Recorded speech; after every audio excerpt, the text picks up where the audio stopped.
kami dari kelompok 2 MKWU Bahasa Indonesia akan menjelaskan mengenai SPOK dan pelengkap pada tugas artikel yang telah kami tulis ulang. Sebelumnya kami mau perkenalkan diri dulu nih. Perkenalkan, nama aku Adi Mufid dan teman saya. Nama aku Azami Rahmi. Nama aku Titul Khadiza. Nama aku Nafira Adina. Nama aku Adita Kanjara. Selamat menyaksikan. Kalian pernah nggak sih ngobrol sama teman terus malah jadi salah paham? Ya sering banget. Kadang cuma gara-gara ngomong aja, artinya bisa beda. Berarti bukan cuma isinya aja ya, tapi cara penggunaan bahasanya juga penting dalam komunikasi. Apalagi di lingkungan kampus ini kan banyak yang latar belakangnya beda-beda gitu. Jadi cara kita komunikasi ini penting banget supaya bisa sampai ke kita ke orang tersebut. Nah, makanya pada tugas kali ini tuh kita diminta untuk membahas sebuah artikel yang membahas tentang peran penting bahasa dalam komunikasi untuk membangun hubungan pertemanan di kampus. Nah, dari artikel jurnal itu kita perlu membahas apa itu SPOK dan keterangan pelengkapnya. Kenapa begitu? Karena untuk mengurangi kesalahan dalam pemahaman kita. Ngomong-ngomong, sebenarnya SPOK itu apa sih? SPOK itu singkatan dari subjek, predikat, objek, dan keterangan. Selain itu juga biasanya dalam kalimat ada pelengkap sebagai tambahan. Kalau subjek itu orang yang melakukan atau pokoknya segala sesuatu lah yang kita bahas di kalimat itu.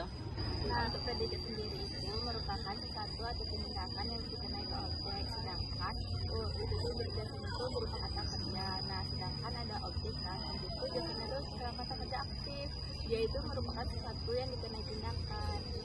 Nah, kalau keterangan itu berfungsi untuk memberikan informasi tambahan seperti waktu dan tempat. Dan pelengkap itu berfungsi untuk melengkapi predikat, tapi tidak bisa menjadikan subjek dalam pengapasan. Kita akan membahas lebih lanjut tentang peran bahasa dan struktur SPOK dari artikel yang telah kami tulis ulang. Dengan harapan kita mampu memahami tentang peran penting dan penggunaan bahasa Indonesia bahasa yang baik dalam membangun hubungan pertemanan di kampus. Selamat menyaksikan. Nah, pada bagian pendahuluan saya juga ada menulis ulang sebuah kalimat yang bunyinya itu mahasiswa dituntut untuk menyesuaikan bahasa dan cara berbicara untuk membangun komunikasi yang baik. Nah, dari kalimat ini setelah saya analisis ternyata subjek itu merupakan mahasiswa, sedangkan predikatnya yaitu kata yang dituntut. Dan untuk pelengkapnya digunakan untuk menyesuaikan bahasa dan cara bicara, sedangkan kata keterangan dari kalimat tersebut adalah untuk membangun komunikasi yang baik.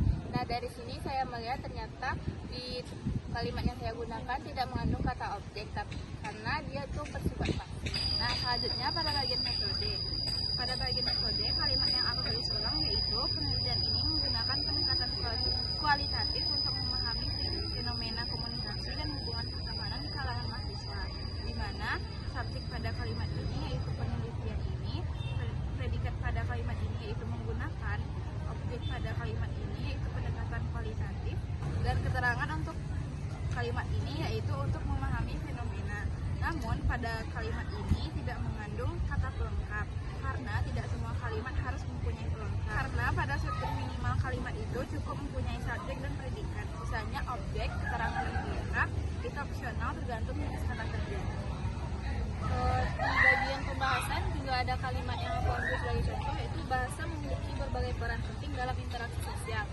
Dalam struktur kalimat ini terdapat SPO, bagian S subjeknya yaitu bahasa, predikatnya yang memiliki, sedangkan objeknya berbagai peran penting.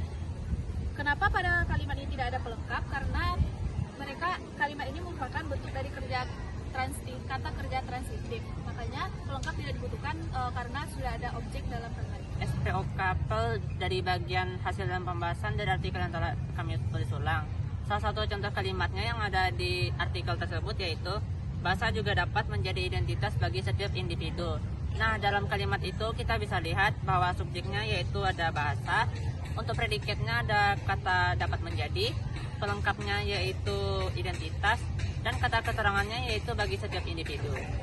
Dan yang terakhir, di kesimpulan, saya menulis ulang tentang kalimat bahasa juga berkontribusi dalam membangun ikatan emosional yang kuat antara individu.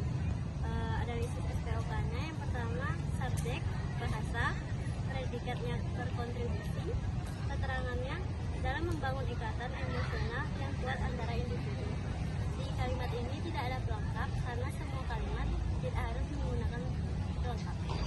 dari analisis SPOK dari artikel yang telah kami tulis ulang itu, kita bisa melihat kalau yang paling penting dalam satu kalimat itu yaitu adanya subjek dan predikat.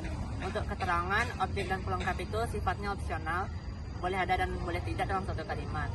Nah, dari itu kita dapat melihat bahwa beberapa struktur dari SPOK itu juga bergantung kepada predikatnya. Contohnya saja pada saat penggunaan kalimat pasif di mana predikat tidak memerlukan objek. Nah, dengan memahami SPOK tersebut, kita bisa menyusun kalimat yang lebih efektif dan lebih mudah dipahami untuk kehidupan sehari-hari. Nah, mungkin sekian penyampaian SPOK dari artikel yang telah kami buat. Kami tutup. Assalamualaikum warahmatullahi wabarakatuh.